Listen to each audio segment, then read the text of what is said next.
Special role in American history, as this was the location of a very secret bunker, and it plays a key role in the game because it's a big part of the main quest and the whole idea around collecting nuclear launch codes and then bringing them to the Greenbrier, to the bunker, to launch them off and target the map wherever you want. So you'll get to see hopefully some of the Greenbrier when you play. We've had folks here playing it who immediately make a beeline for the Greenbrier, and right. It's amazingly authentic in the game versus what you see when you're walking around. I mean, it's a beautiful resort. But let's talk about a little bit about the game. I mean, this is a very different type of Fallout in terms of the multiplayer element. Can you explain that? Well, so it is a very different kind of game for Fallout. It's a very different kind of game from what the studio is known for, which has traditionally been big, epic single-player things. It's still a role-playing game. It's still a Fallout game, but it's now a game where rather than sharing your experiences with friends over the water cooler, you're now able to do those things in the game. So you can play by yourself if you want. You can team up with friends. You can team up with random folks that you come across and do quests, explore the world. The game is 4 times the size of Fallout 4, so it is an absolutely massive world to explore. A lot of diversity in terms of where you travel around the state. You're going to see, the cranberry bogs and the bombed out areas and the amusement parks and the commercial areas and industrial. So it'll feel very different as you explore around, but all of those things are going to be done with real people. There's no NPCs. So every time you see a human character, that's another player, and you can decide how you choose to interact with them. Are you going to trade with them? Are you going to group up to do some quests? Are you going to engage in PvP? We leave all of that up to the player. And if you don't want to do that kind of stuff, if you're worried about dealing with people, getting away from them is easy. It's kind of difficult for somebody to kill you if you don't want to fight them back because they do so little damage. And you can even just fast travel away from them. We don't do the you can't fast travel while enemies are near. So we really are giving players the ability to find the experience they want, to play with others or not, to fight against others or not.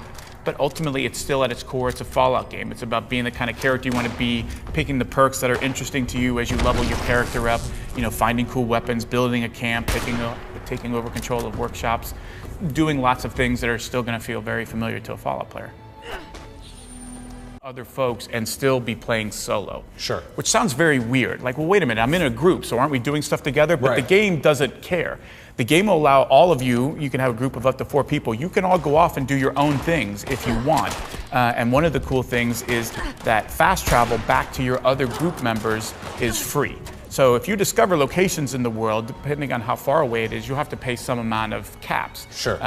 The only exceptions are if you travel back to where your camp is, or if you travel to another group member. And so what it allows you to do is have this freedom to say, my friends are going off, or these people I'm grouped up with are going off to do this quest, but I saw something interesting over here, or I want to run back to my camp and maybe repair some stuff, that you have that freedom to go do what you want and then rejoin your teammates at any time, and there's no real penalties. But again, it's that idea of all of the kinds of things you've traditionally done in a Bethesda Game Studios game that you've always wondered, what would it be like if I had Larry here playing with me, or I could get my kids to join me and we could do some of this stuff together. All of those things are now possible, and the amount of content and the size of the world is such that it's just this massive open sandbox to play in, and with very few people in it, right? There's only 24 people per server, so you're not seeing other people, I think, as much as folks expect, because the map is so big and there are so few people per map. Except this time around, you're going to be doing it with other people, so you can group up or not to help rebuild the world and explore, a huge map 4 times the size of Fallout 4 that is packed with stories and quests and events and stuff for you to do for years on end.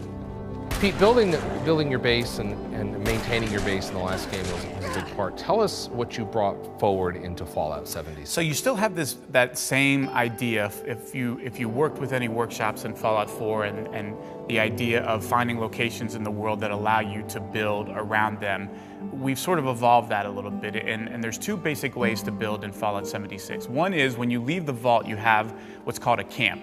And a camp is something that every player in the game has, and it's your ability to put down all over the world in places that you define where you want to set up your own base of operations. And it could be as simple as just dropping down the camp and maybe a storage container, or as elaborate as buildings and defenses and workbenches and all of that stuff, resource collectors and everything in between. So that's something that you can place anywhere in the world, and you can move anywhere in the world. So if you find another cool location, oh, there's an awesome view here, I want to move my camp here, you literally just pull up your Pip-Boy, say move my camp, it'll say, well, it's going to cost you this much. You say okay, and you just take all your stuff from there and you bring it and place it in your new location.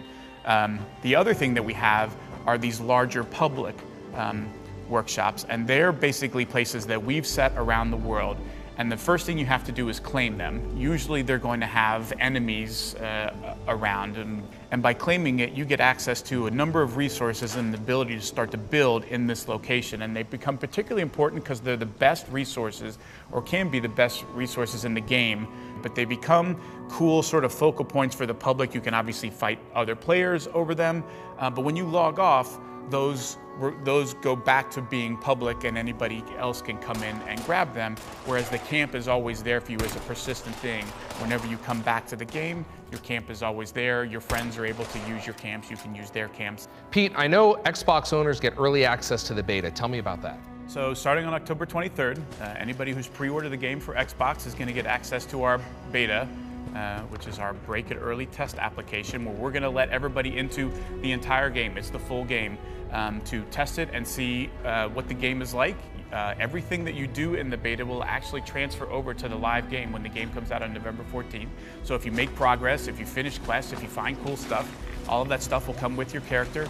But it's a great way to get an early look, and honestly to help us continue to refine and improve our game as we get to launch and beyond. It's all about taking that player feedback and constantly improving and iterating. Pete, with the Xbox pre-order, or if you purchase the game, you get 500 atoms. Tell us about what that is in game. So atoms are a thing that we use and hand out as you play the game. Quite honestly, we throw them at you all the time. So you get them as little rewards for leaving the vault, or the first time you kill a creature, or the first time you pick fruits or vegetables from somewhere. It's a little challenge reward.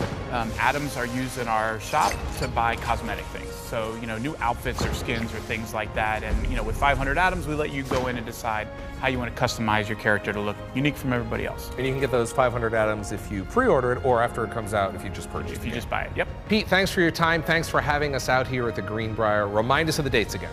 So October 23rd, Xbox exclusive beta starts for everybody, and November 14th, the full game will launch, and we will see everybody in Appalachia. We'll see you online in the Wasteland. Thank you again. Thank you.